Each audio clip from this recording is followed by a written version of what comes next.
From the time you walked into the planet, walk right into the sun. Rolling high, rolling high. Do whatever done. So many things on this planet. So much for we play.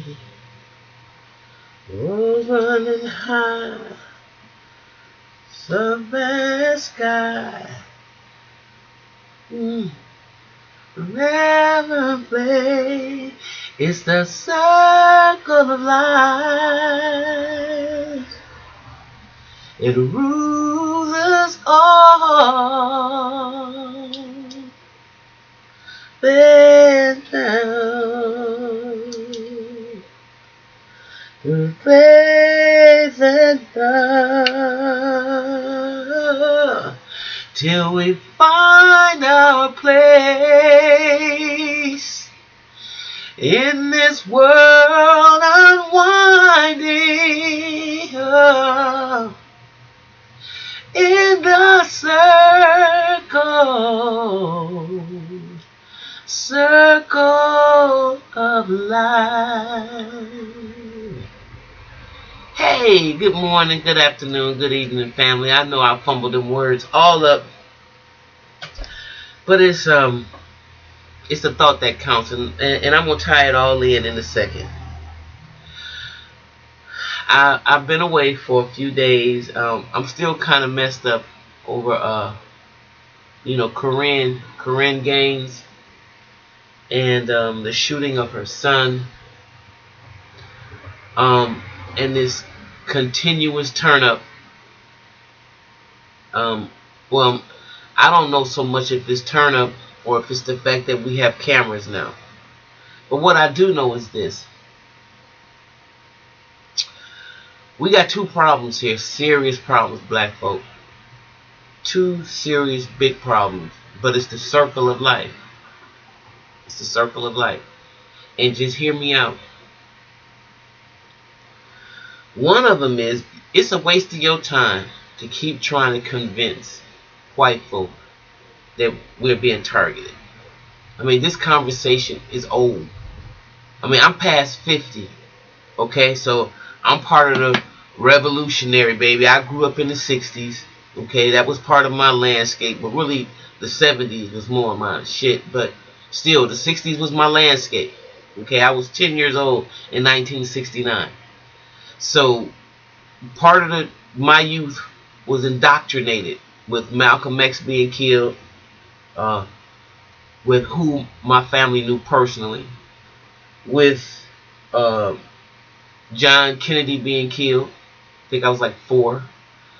Dr. Martin Luther King being killed, who my brothers held up signs for when he came to Milwaukee back in the early 60s.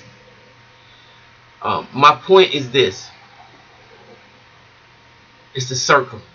The same stuff over and over and over again. So it's a waste of your time to try to convince somebody that the police are shooting us unjustly. It is a waste of your time and energy. Listen to me. It's like spinning your wheel. You ever seen that movie, Which Way Is... No, not Which Way Is Up. With Richard Pryor, when he's at all those damn kids in that bus and they're sitting there in that mud and he's trying to... Cicely is pushing on the gas. And that mud... That bus is so impacted in that mud that it's just... That's what we're doing with our energy. That's what we're doing with our energy. Okay? In my opinion. It is written in their bylaws. Okay? That they can do what they're doing to us. I don't care about the 14th Amendment. I don't even care about all these people claiming sovereignty. Listen, you sovereign until you run up on the wrong cop. Okay? When you run up on the cop, because the cops don't know laws. So when you run up on somebody that don't want to hear it, you might get shot right there on the spot. because your grievance shouldn't be with the police officer on the street. Your best bet is to comply or do what you do. You got a choice right then and there. Um, because it's gonna go down either way. Either it's gonna be all bad, or he gonna give you a ticket. It's just that simple. And this is what we have noticed all through time when we encounter the slave catchers. So this is nothing new. Now, with that being said, I'm not saying that means you need to um you know, well, you sound like you telling me to calm down. I'm telling you, I hope you stay alive because somebody loves you. Somebody wants you to return home. Somebody needs you, black man, black woman, black child. So, you are in a situation where, in all honesty and all fairness, it's the same mantra that has been going on since pretty much you got here. We got here.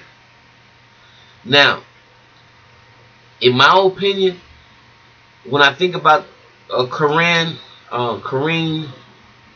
my heart bleeds so much, not just for her child and her children that she's left behind.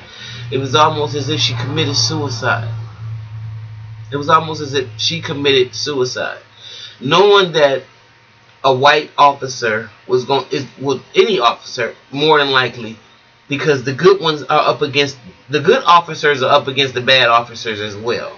So that's why I said, in my opinion, that is one of the worst professions.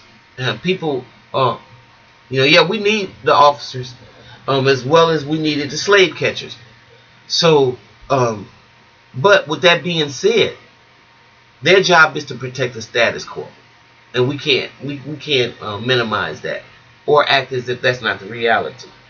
Okay. There's too many officers who have lost their lives or been shot or put in harm's way because they have done things that other officers consider breaking the blue wall of silence. I mean, that's why I said I would never ever want that job. So I want everybody to listen to this real clear. Yeah, these race soldiers are out there killing us. There are some officers that are willing to and have told on these race soldiers, and now they have become targets. They have pictures up in the precincts with arrows shot at them or holes in the pictures and all kinds of stuff like that. You just don't know what a lot of these officers go through that try to expose the bad apples. We're really dealing with a system that needs to be blew up, torn apart, burnt down, and restarted over again. If you really want to know the truth, because it's too much corruption, it's too much. It's evolved from madness, and it hasn't evolved very far. It's just gotten a little bit more high tech. That's just it. So, in order for that institution to change to some degree, it has to be, in my opinion, torn down, just reconstructed all over again. Because the way it is now, it can't work. Second of all, that's one problem that we have in our community. The second problem we have in our community, with all this narcissistic behavior, is us. How we treat each other. You know, I made a video a little while ago, scolding one of my brothers that I love very dearly. And the only way I could scold him like that is because I love him. I don't wish no harm to my brother. I don't want anything. I send angels of protection around him every time I know he out there doing the work. But just because I question a person and I know a person's character does not mean that I dismiss the work that he does. I just know that his character can't be trusted. Now that's just how I feel. Okay? Because I hold him to the same standard I hold myself to. The same honesty that I hold myself to. If I'm going to tell you ugly stuff about me because I don't care, because I don't want you to use anything as a threat over my head, then I'm suspecting that you're doing the same. And the minute I see that you're not, then I know your character is questionable. Now, there's a lot of people going around taking advantage of our ignorance. Not only do we have to deal with the law enforcement and the race soldiers, we have to deal with people in our community taking our money, promising us um, correction status papers and all types of stuff. And I've been inundated actually with stories and emails, people sending me about individuals who are in the black community who claim to represent and speak for the upliftment and the liberation of their people. And guess what? They're ripping them off worse than the Jews did at these furniture stores in the 1940s. And it's a problem. Because there is no love. So I'm saying this to say that each and every one of y'all, we came in this world by ourselves. And we got to leave here by ourselves. To me, the best solution that I could say to help you stay sane in a troubled time like this is, I don't talk black unity, because black people are already unified. We unified in all kinds of crazy stuff. We unified if somebody says let's all wear white tees. We're unified again if somebody say that hanging sagging pants is the style. We unify on dumb stuff. Okay, so all that's not important to me. What is important to me is that we learn economically how to support each other. Because in this society, for the control group, we worship a deity, they worship money. And anybody that has been infiltrated with their milk worships money as well. They don't have that God force in them that would not allow them to take advantage of their fellow brother and sister for money, because they would be stuck in the African way of, I'm going to do this to you, I'm going to give this to you because you're my family, you're my village, I have to do this, I have to support you as you continue to support me. So anybody that's not thinking like that in our community is like a con artist or a con man, and we have a lot of those going on in our community. And so for a lot of y'all young people who want to get free of this system that I watched my mother and my grandmother them be a victim to, I watched myself and my generation. Don't you think we were no punks? Because we did our share. Every generation got his own price to pay. And is highly disrespectful to disrespect the generation that went on before you. They did what they did to get us to the place we are right now. We can't do that. We can't give acknowledgement to ourselves and without knowing that we were stood on shoulders of great ones before us. Now, I do believe, like Minister Farrakhan said, that this is probably the greatest generation. I don't know, to some degree, because it is a fearless generation. It's crazy, but it's bold.